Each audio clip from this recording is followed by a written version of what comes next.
Hello दोस्तों, स्वागत है आपका द एससीपी स्टडी में। कैसे हैं आप सब? उम्मीद करती हूँ आप सबकी प्रिपरेशन अच्छी चल रही होगी। आज हम एक नया टॉपिक शुरू करते हैं। बहुत ही इंटरेस्टिंग टॉपिक है जिसका नाम आता है प्रजामंडल आंदोलन। तो प्रजामंडल आंदोलन को शुरू करते हैं, और शुरू करने से पहले हमें ये पता होना चाहिए कि प्रजामंडल आंदोलन जो हम पढ़ रहे हैं तो उसमें प्रजामंडल शब्द जो है उसका क्या अर्थ होता है। तो प्रजामंडल नाम से स्पष्ट हो रहा है कि प्रजा का मंडल, यानी कि प्रजा जनता, और मंडल हो गया एक तरीके का संगठन। तो जनता का संगठन हो गया प्रजामंडल। तो अब हम शुरू करते हैं प्रजामंडल आंदोलनों के बारे में, इनके कारणों के बारे में, इसमें जो जो सभा समितियों की स्थापना होगी उनके उद्देश्यों के बारे में, कब स्थापना हुई, क्यों हुई, कैसे हुई, किसके द्वारा की गई, इन सब के बारे में हम पढ़ते हैं। तो चलिए शुरू करते हैं।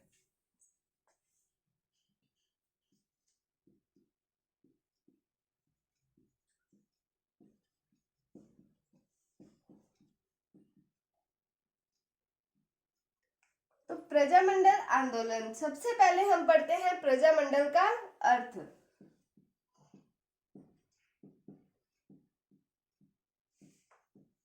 तो प्रजामंडल देखें तो हम प्रजा प्लस मंडल, प्रजा का मतलब होता है जनता और मंडल का मतलब हो गया संगठन। तो प्रजामंडल क्या हो गया? जनता का संगठन।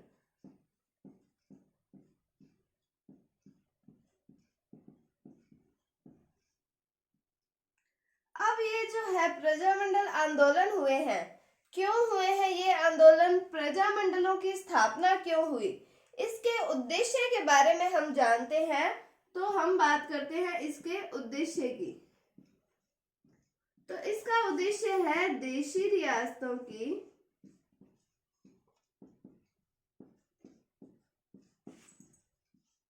जनता को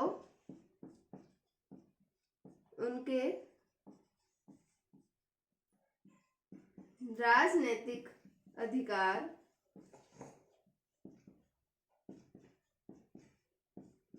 दिलाने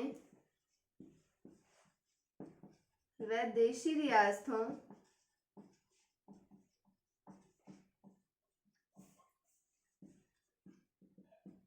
में उत्तरदायी शासन की स्थापना।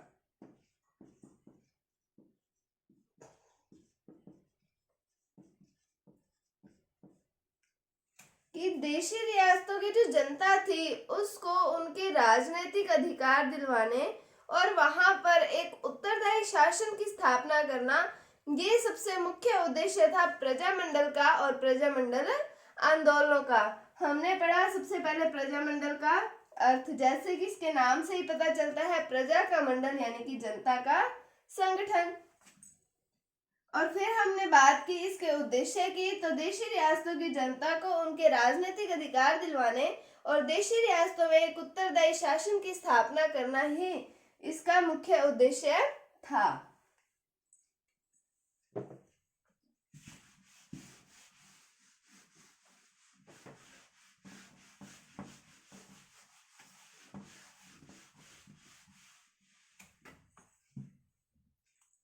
अब बात करते हैं 1918 ईस्वी की।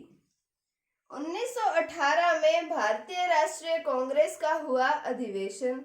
वहां पर राजस्थान के भी कुछ प्रतिनिधि थे और ये अधिवेशन हुआ था दिल्ली में। तो अब हम इससे रिलेटेड एक स्टोरी है उसके बारे में पढ़ते हैं कि 1918 में मैंने बताया क्या हुआ, भारतीय राष्ट्रीय कांग्रेस का अधिवेशन।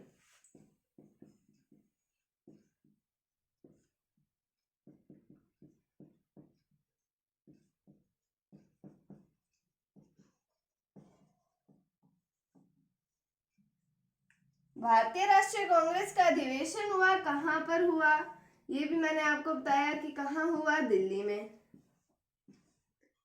और यहाँ पर राजस्थान के भी प्रतिनिधि सम्मिलित हुए।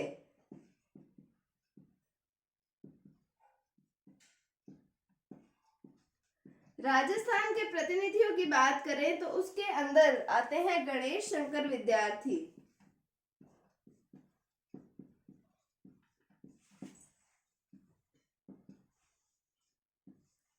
गणेश शंकर विद्यार्थी को तो हम पहले से ही जानते हैं। जब हमने बिजोलिया किसान आंदोलन पढ़ा था तब उसमें हमने गणेश शंकर विद्यार्थी के बारे में पढ़ा था। दूसरे इन्हीं से संबंधित, इनसे रिलेटेड एक व्यक्ति आते हैं, इनको भी आप जानते ही हो, विजय सिंह पथिक।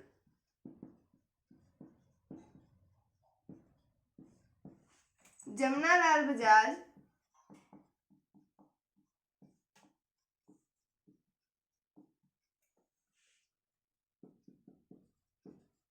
चांदकरण शारदा, गिरधर शर्मा, ये प्रतिनिधि थे जो राजस्थान से आए थे। कहां पर? भारतीय राष्ट्रीय कांग्रेस के अधिवेशन में, दिल्ली में। अब दिल्ली में है चांदनी चौक।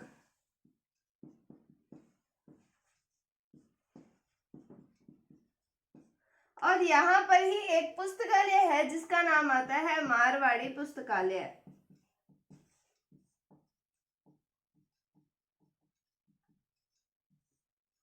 अब ये सारे जो लोग थे, कौन है? गणेश शंकर विद्यार्थी, विजय सिंह पथिक, जमनालाल बजाज, चांदकरण शारदा और गिरधर शर्मा। हम मेनली ये कह सकते हैं कि राजस्थान के जो प्रतिनिधि थे वो इकट्ठे हुए मारवाड़ी पुस्तकालय में।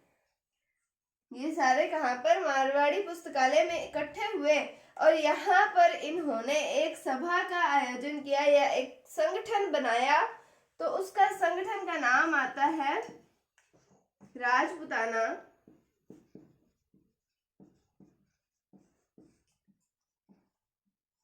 मध्य भारत सभा। राजपुताना मध्य भारत सभा। कब इसका निर्माण हुआ? 1918 ईस्वी में। किनके द्वारा किया गया? राजस्थान के प्रतिनिधि जो भारतीय राष्ट्रीय कांग्रेस के अधिवेशन में सम्मिलित हुए थे, जिनमें नाम आते हैं गौरीशंकर विद्यार्थी, फिर गणेश शंकर विद्यार्थी और विजय सिंह पथिक, जमनालाल बजाज, चांदकरण शारदा और गिरधर शर्मा। और इनके द्वारा राजपुताना मध्य भारत सभा का निर्माण किया था। जैसे कि मैंने आपको स्टार्टिंग में बताया था, यहाँ पर जो भी सभा बनेगी, जो भी समिति बनेगी, उसका कोई ना कोई उद्देश्य होगा। तो हम उस उद्देश्य की भी बात करते हैं।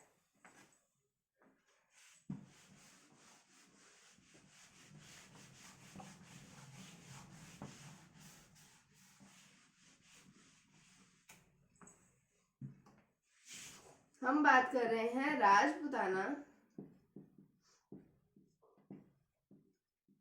मध्य भारत सभा की। निर्माण कब हुआ इसका?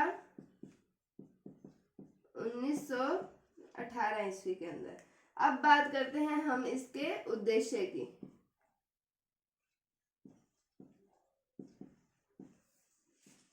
इसका उद्देश्य है देशी रियासतों के जनता को कांग्रेस का सदस्य बनाना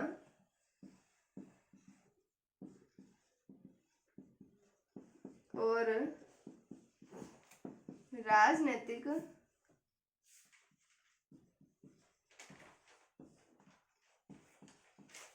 चेतना जागृत करना,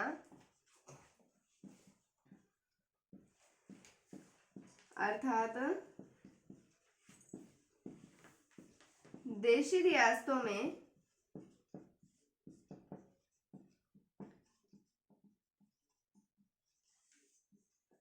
उत्तरदायी शासन की स्थापना करना।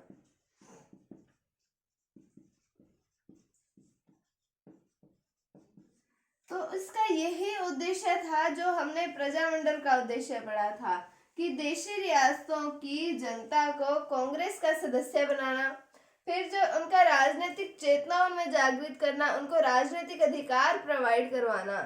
फिर हम बात करें देशी रियासतों में उत्तरदायी शासन की स्थापना करना। किसका उद्देश्य है ये? राजपुताना मध्य भारत सभा का। तो हम पढ़ते हैं इनका अब मुख्य कार्यालय या प्रधान कार्यालय की बात करें,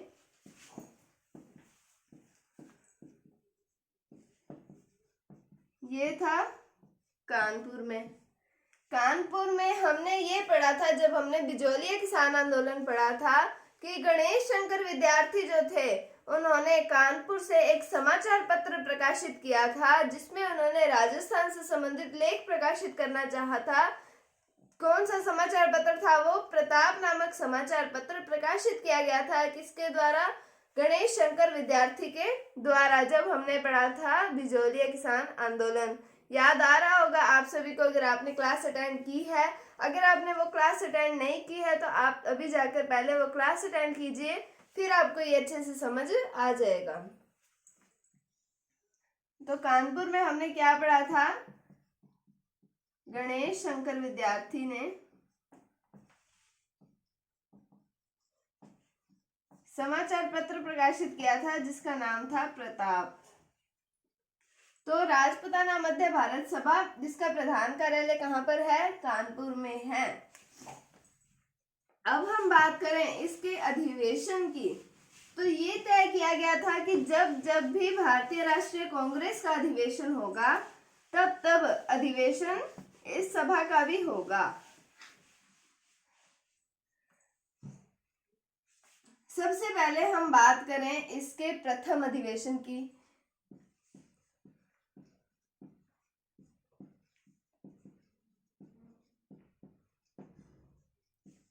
प्रथम अधिवेशन कब हुआ इनका? जब इस सभा का निर्माण हुआ 1918 ईस्वी में। और सभा का निर्माण कहाँ हुआ था? दिल्ली में। और अधिवेशन भी कहाँ हुआ? दिल्ली में। और इसकी अध्यक्षता की गई थी पंडित गिरधर शर्मा के द्वारा। फिर हम बात करते हैं दूसरे अधिवेशन की।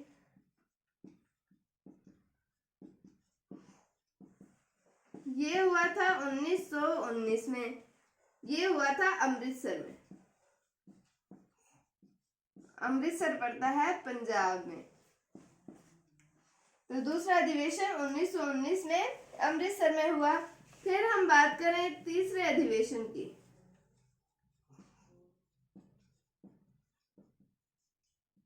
तीसरा अधिवेशन हुआ मार्च 1920 में। ये राजस्थान में ही हुआ था और हुआ था अजमेर में। इसकी अध्यक्षता की गई थी जमनालाल बजाज के द्वारा।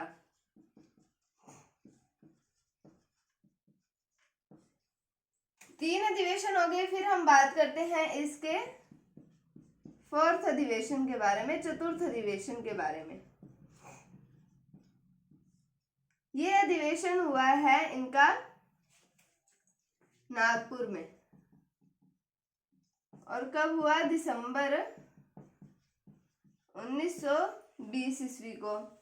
अब हमने कहा था कि जब जब भारतीय राष्ट्रीय कांग्रेस का अधिवेशन होगा, तब तब राजपुताना मध्य भारत सभा का अधिवेशन भी होगा।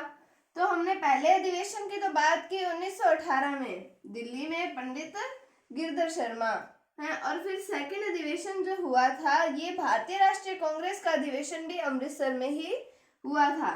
तो अमृतसर में भारतीय राष्ट्रीय कांग्रेस का अधिवेशन भी हुआ था। अब हम फोर्थ अधिवेशन पे थे। हम फोर्थ अधिवेशन की बात कर रहे थे। तो इसमें था दिसंबर 1920 में यह अधिवेशन हुआ। कहाँ पर हुआ? नागपुर में हुआ। और इसकी अध्यक्षता की गई थी गणेश नारायण सोमानी के द्वारा। इस अधिवेशन के अंदर भारतीय राष्ट्रीय कांग्रेस ने राजपुताना मध्य भारत सभा को अपने एक सहयोगी संगठन के रूप में स्वीकार कर लिया था। तो हमने पढ़ा पहले अधिवेशन का 1918 दिल्ली पंडित गिरधर शर्मा। सेकंड अधिवेशन हुआ 1919 अमृतसर पंजाब में। थर्ड अधिवेशन हुआ मार्च 1920 में अजमेर में जमनालाल बजाज की अध्यक्षता में। फिर फोर्थ अधिवेशन हुआ नागपुर में दिसंबर 1920 में और गणेश नारायण सोमानी की अध्यक्षता में यह अधिवेशन हुआ था। और इसी समय भारतीय राष्ट्रीय कांग्रेस का भी अधिवेशन हुआ था। तो इस अधिवेशन में कांग्रेस ने राजपुताना मध्य भारत सभा को अपने एक सहयोगी संगठन के रूप में स्वीकार किया था या मान्यता प्रदान की थी।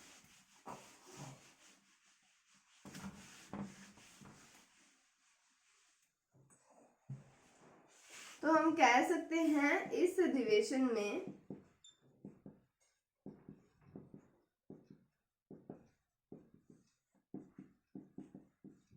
कांग्रेस ने इसे अपने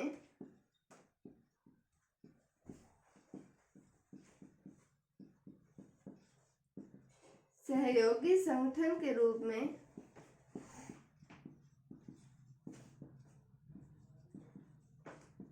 मान्यता प्रदान की थी।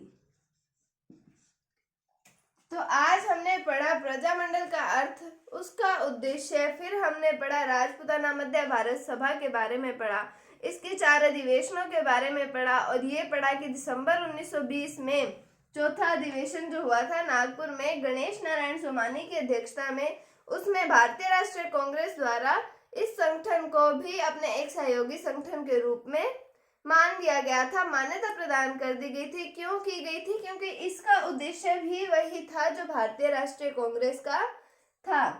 तो आज के लिए इतना ही। उम्मीद है आपको टॉपिक समझ आया होगा। अगर आपको इसमें कोई भी डाउट है तो आप कमेंट सेक्शन में पूछ सकते हैं। अगर आपको वीडियो थोड़ी सी भी अच्छी लगी है, थोड़ी सी भी आपको हेल्पफुल लगी है, तो इसे लाइक कीजिए, शेयर कीजिए और चैनल पर नए हैं तो इसे सब्सक्राइब जरूर कीजिए। Thank you, thanks for watching, bye bye.